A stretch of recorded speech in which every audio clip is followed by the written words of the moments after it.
harnessing change. We're constantly changing in this lifetime. We're transforming each and every single moment. We are ultimately enhancing ourselves in one form or another. It doesn't matter how we look at it, but every single moment as we go on this journey, we're transforming in one way or another. Our emotions are ultimately the guidance in our lives. How we feel, how we ultimately interact with this reality is dictated in the most part by our emotions. When we encounter people, when we experience life, we're interacting with life with our emotions. And ultimately, if we're not in control of our emotions, our life will be dictated for us from this default setting within our mind. Because what happens is when we aren't in control of our emotions, our ego, or what I'm referring to as this default setting, takes over, and it ultimately dictates our life for us, almost because we don't have control of this emotional ego or default setting. Something magical happens when we can actually start to handle our emotions. Or when I say handle our emotions, I'm referring to recognize the difference between the emotional body and the mind. Because the mind and the emotional body are two different entities. We can refer to as the emotional body as almost the subconscious, the subconscious state of being, where we're aware of this reality and what's going on in this reality, and we don't let this reality ultimately manipulate our being. We're understanding and we're aware of what's going on around us, and we're aware of our emotional body whilst this world is interacting with us. When we're not in control of our emotional body, we're almost drawn into this point of attention of what's only going on in this reality, and our emotional body is almost the enemy. It's like, oh, they made me feel bad, I need to react this way, rather than thinking, that person has just affected me, however, I'm not going to react without understanding the bigger picture. And ultimately, it's put quite simply, but the emotional body is self-control. The emotional body is almost awareness of this reality, not just reality in general. It's almost like the mind just locks our point of attention on just what's going on, and our emotional body is almost like the background noise. Truth being said is when we can actually make the background noise our main point of attention, and this reality, we're just viewing this reality as time goes on, we can massively impact our lives for the better. Because we're not just constantly just reacting. We're almost viewing this reality as a play, and we're not just getting drawn in and sucked into this play and screaming out as the play's going on. We're holding our awareness, and that's the most important thing I'm trying to speak in this present moment, is we're holding our point of awareness whilst the play is going on. We're focusing our attention with our emotions, not just letting them react, because it's almost like it's not our emotions which are reacting, it's the ego that is reacting because we're not in control of our emotions.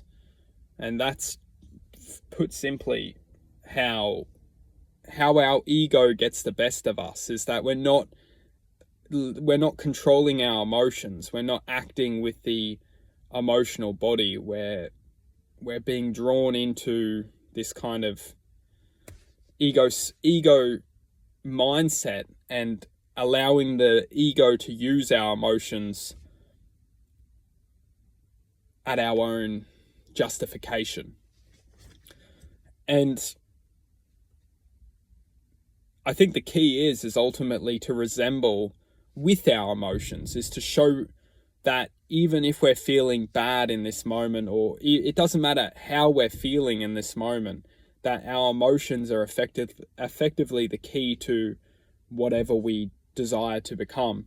Because it's the emotional body which is going to bring true power in this reality. Because we use our emotions to grow. We use our emotions to ultimately develop into who we want and need to become. We use our emotions as food.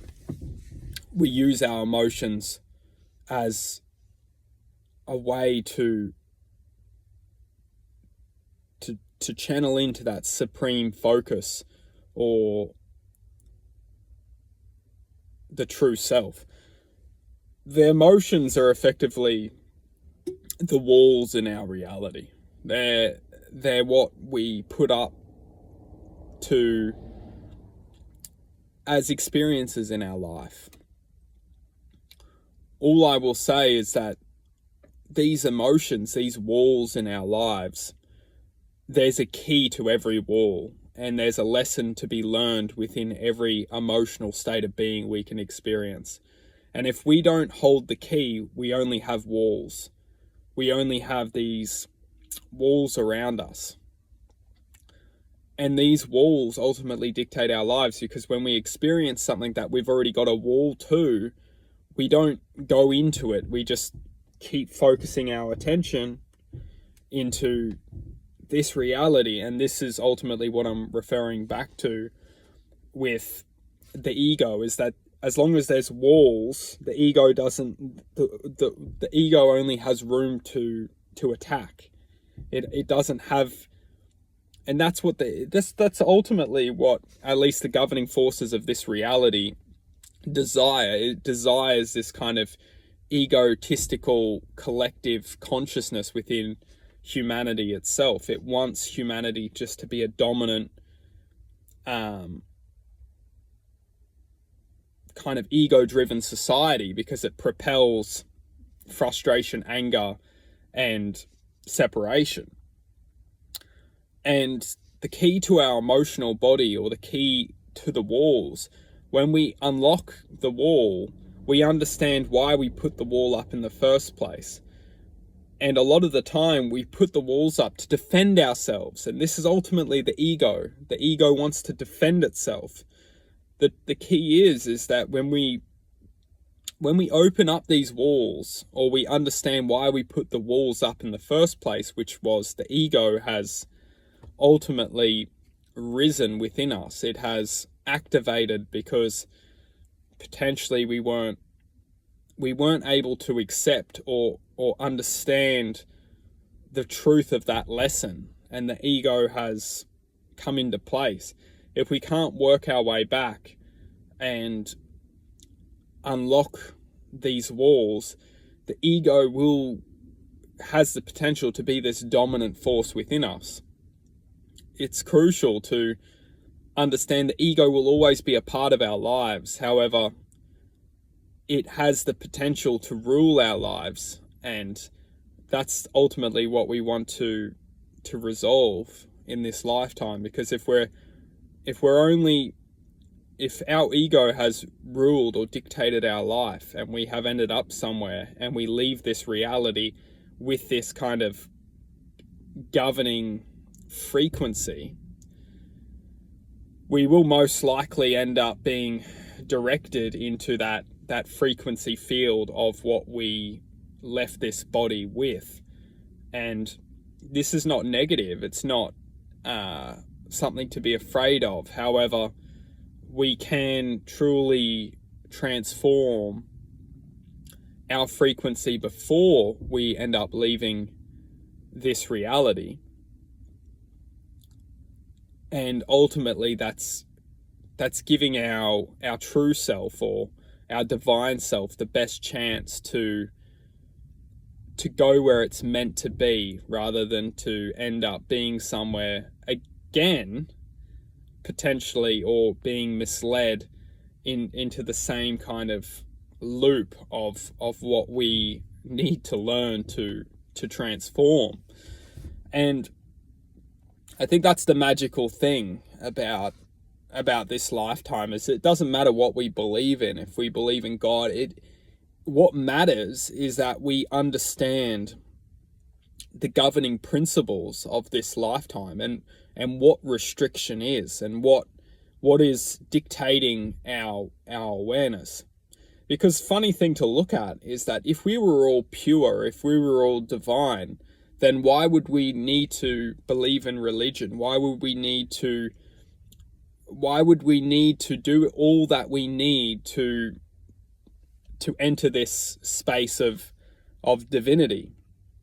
Why have we entered into this reality, and why are we taught to believe everything that we need to believe in to cleanse ourselves, or to gain into this kind of divine self? I think what's truly interesting is that there are governing forces in this reality, and it doesn't matter how or why or what we need to do to cleanse ourselves. I think this is the magic, is that it doesn't matter what we do.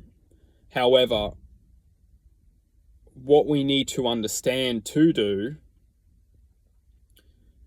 is the stepping stones to evolving into this divine or cleansing process, which each and every single one of us is doing automatically, even without our knowledge, subconsciously or spiritually. We're always making steps, and it's our mind which is kind of preventing us from taking too big of steps, or and that's a great intro as to why is the mind kind of defending itself, and that wraps back into the ego. Is what emotional walls have we developed in our lifetime to prevent ourselves from developing into this spiritual development realm? And you'll see is when we start to ask these questions, is that this reality is it propels us to focus our attention on just in this reality. It doesn't promote a sense of spiritual encouragement. It doesn't promote this reality, this governing force of this reality doesn't promote a sense of spiritual encouragement or spiritual activation. We are the ones who have to go in search of it. We are the ones who have to learn to listen and manifest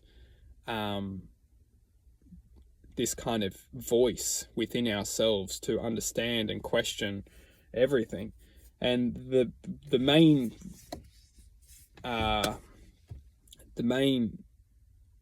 voice I want to express in this video is that our emotional body is the key to activating this voice. Our emotional body is the point of attention we need to focus on, because when we focus on our emotions, we start to unlock these doors, these emotional walls within ourselves, we start to gain the keys to all the experiences we've blocked ourselves from accepting or understanding the true lesson learned in all those experiences. Because when we can learn the lessons and understand, accept, and acknowledge all the lessons that life is ultimately giving us, rather than that's the key to release from this ego within us. Because the ego is the voice which is always screaming in this reality, drawing our attention back into this reality. When we can look back and understand all these kind of emotional walls that we've put up, that's how we're ultimately breaking down the ego, because the ego has built these walls in the first place. And when we can draw our attention back to understanding that this ego is just this ultimately speaking, metaphorically, if we look at it as just a dog on a leash, it's always going to be with us, and we can treat it as part of us. This ego is ultimately a force within ourselves, which we're living with. However, we need to be the ones who control this force. If the force is not controlled, it can run amok. It can develop into this uncontrollable beast that is dictating our lives. And we are not, although this force may be a part of us, we're not destined by this force unless this force ultimately is not controlled. And I think that's one thing that we can definitely take from this video, is that the ego is just a force within ourselves. It's not our true potential, it's just a force. And our true potential lays deep within ourselves and deep within our true cosmic charge that does live within ourselves. And unless we grow that charge, unless we source frequency within that charge to develop and grow and manifest, this charge will stay, it will stay minuscule, because this world, it doesn't want for this charge to develop and grow and manifest. It just wants us to be just literally it wants us to be individuals. It wants us to be separated. It wants us to be weak spiritually and emotionally, just so we can be governed and become ultimately a species that doesn't question the true origin or the true nature of frequency and what we have the potential to manifest and ultimately become aware of. Because if we do this and we end up manifesting into a frequency of abundance and truth and knowledge and power and wisdom, and we will question the true controllers of this reality, and ultimately we will grow in abundance. We will collect together, and we will become too powerful that ultimately this reality the controllers of this reality can't handle. And that's ultimately why there is sophisticated measures in place which control our capacity to enhance and develop. And ultimately that's why we have our problems in the first place, is we're already on the back foot when we enter this reality. But it's not a negative thing. Nothing is negative unless we perceive it in that way, frequency. So yeah, magic.